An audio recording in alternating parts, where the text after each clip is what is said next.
estoy por aquí. Vamos. ¿Qué tal, María Jesús? ¿Quién?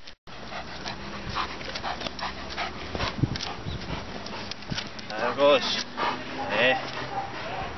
parece que vas más tranquilo ahora que vas sin bozal. Ay, dama. Venga, vamos, acá.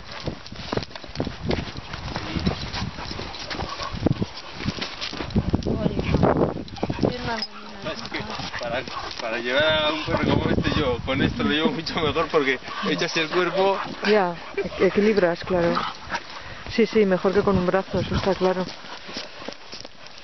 Pero que yo lo intenté y no...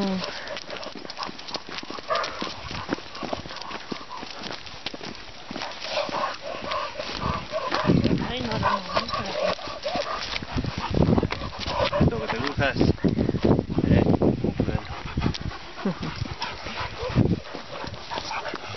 Vamos, Bora, venga. Venga, Borita.